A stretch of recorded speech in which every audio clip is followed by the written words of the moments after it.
Welcome back to analytics. तो आज हम लोग डिस्कशन करने वाले हैं निमसेट एग्जामिनेशन, जो कि एमसीए के लिए होता है। आप लोग एनआईटी से एमसीए कर सकते हैं, उसके लिए एग्जामिनेशन होता है NIMCET.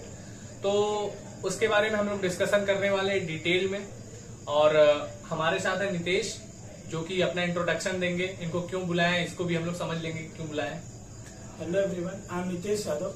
Currently I am pursuing MCA from NIT सूरत और मैंने 2023 में ऑल इंडिया रैंक 153 स्कोर किया था।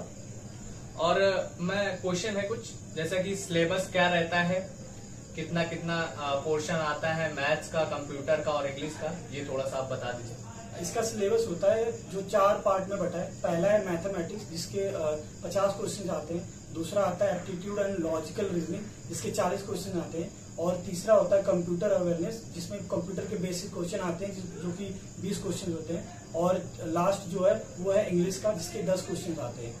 तो मेरा क्वेश्चन ये है कि आपने कोचिंग लिया था या सेल्फ स्टडी की? मैंने सेल्फ स्टडी करी थी और मैं मोस्टली यूट्यूब से पढ़ लेता था।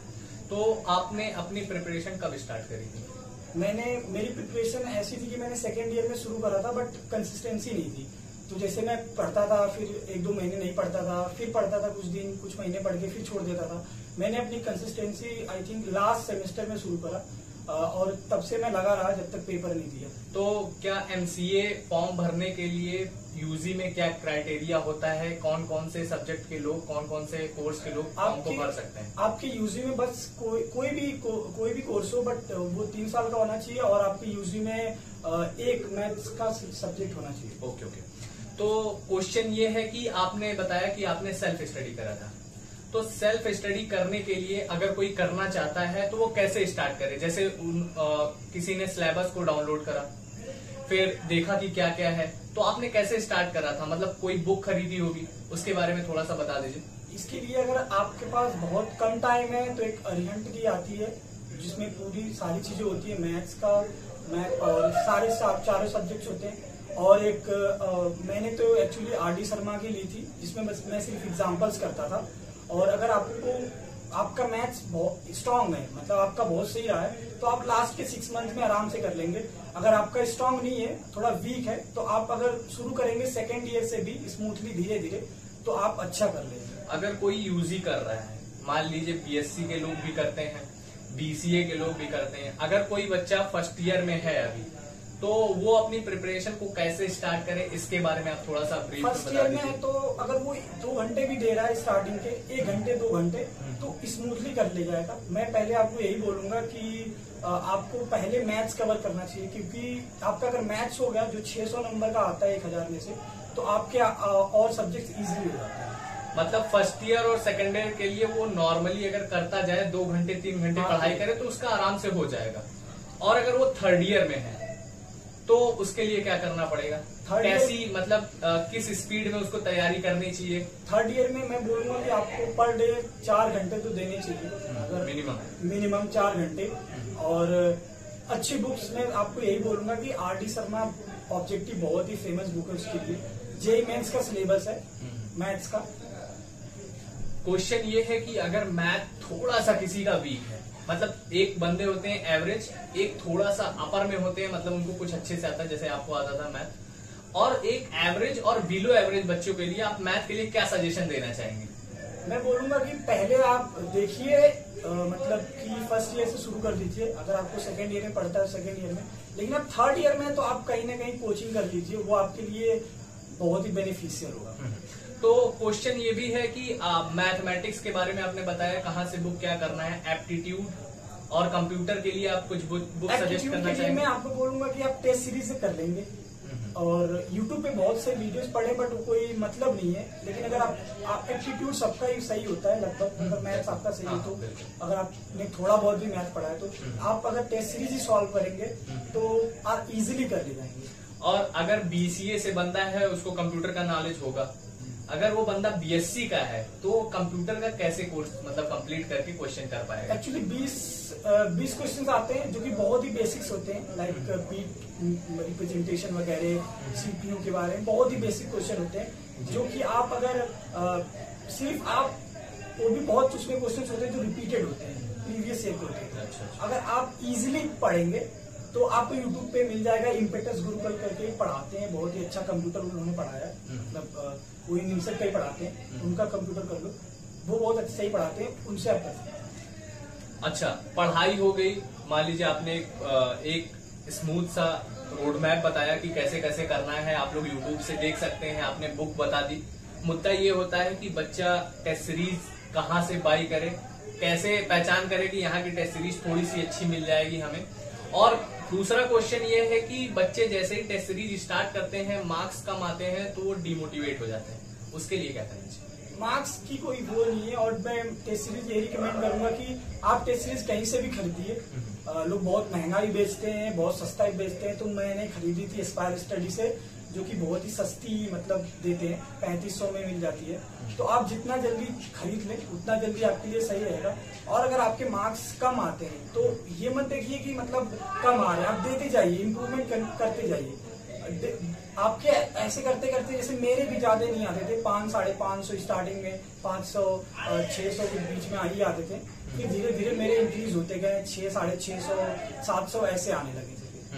तो क्वेश्चन ये है कि जैसे कोई टेस्ट सीरीज आज दिया, सुबह बच्चे ने टेस्ट सीरीज दिया, उसमें वो क्या आपने कोई मिस्टेक नोट्स बनाई थी या शॉर्ट नोट्स आपने क्रिएट किया था?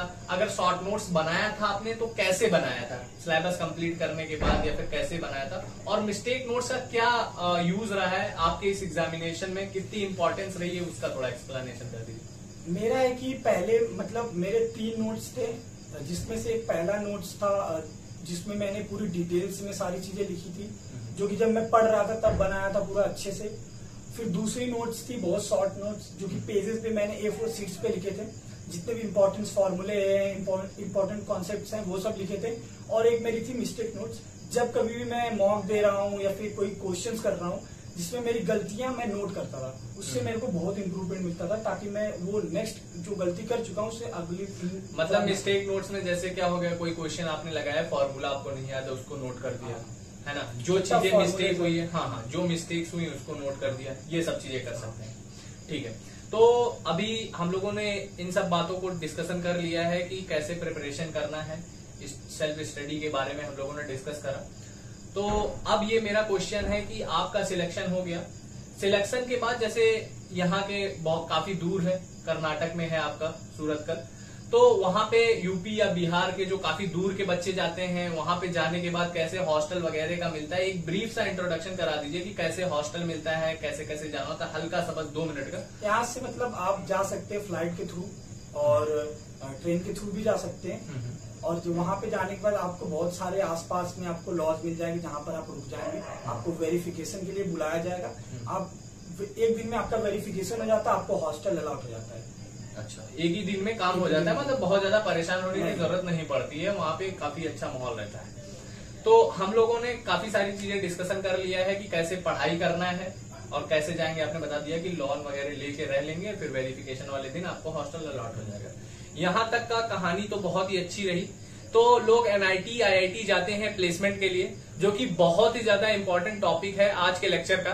तो मैं आपसे पूछना चाहूंगा, आपको जितना भी पता है, जैसे NIT त्रिची, NIT सूरतकल, जहां भी NITs में MCA होते हैं, उसका आपको जितना पता है प्लेसमेंट के बारे में, पहले तो आप सूरतकल का ही बताएंगे कि क्या क्या सिनारियो है, उसके बाद अगर आपको किसी भी NIT का पता है MCA से रिलेटेड, वो एक्सप्लेन कर दीजिए आप। प्लेसमेंट एक्चुअली प्लेसमेंट तो बहुत ही अच्छी होती है, मतलब NIT है तो ऑब्वियसली अच्छी होती है MCAs के लिए, क्योंकि बहुत सारी कंपनीज खुलती हैं। और इस साल सिर्फ प्रॉब्लम हुई क्योंकि रिसेशन चल रहा है, तो इवन IIT भी इफेक्ट हुए हैं इस चीजों से। तो हमारे जो सुपर सीनियर्स थे, उसमें से कुछ 8-10 लोगों की सिर्फ नहीं लगी थी, 60 बच्चों में से, 60-65 बच्चों में से। लेकिन प्लेसमेंट बहुत मतलब अच्छी होती है। बट ये रहता है कि अगर आप कंप्यूटर साइंस बैकग्राउंड से नहीं है तो आपको थोड़ा स्टार्टिंग में ही मेहनत शुरू कर देनी चाहिए। जैसे आप BSc करके जा रहे हैं, नॉन कंप्यूटर बैकग्राउंड से हैं, तो आपको फर्स्ट ईयर से ही चीजें शुरू कर देनी चाहिए, ताकि आप लास्ट ईयर जाते जाते बहुत ही अच्छी प्लेसमेंट। जैसे कोई BSc करके वहां पे गया हुआ है, तो उसको पहले कौन सी लैंग्वेज या क्या चीज से स्टार्ट करना चाहिए कंप्यूटर? C लैंग्वेज मोस्टली सब लोग प्रीफर करते हैं, तो आप C लैंग्वेज से शुरू करिए। मेरे कितने सीनियर्स हैं जो कि BSc कर रहे हैं, लेकिन उनकी प्लेसमेंट किसी की 53 LPA लगी है। 53 LPA मतलब हाईएस्ट था हम लोग का इस मेरे सुपर सीनियर्स का। एवरेज का क्या सिनेरियो रहता है? एवरेज का रहता है, अगर मैं बताऊं तो 15-16 रहता है, 15-16 LPA। इसी के अप्रॉक्स मीडियन भी होता होगा। तो हम लोगों ने प्लेसमेंट के बारे में डिस्कशन कर लिया है। अगर आपको MCA से रिलेटेड, निमसेट से रिलेटेड और सूरतकल से रिलेटेड कोई भी जानकारी लेनी होगी तो आप कमेंट कर सकते हैं। आपकी सारी बातें इनके पास पहुंचाई जाएगी और इनसे आपके पास। तो ऐसे ही इंफॉर्मेटिव वीडियो आपको मिलती रहेगी, तो देखते रहिए। Thank you so much, have a nice day.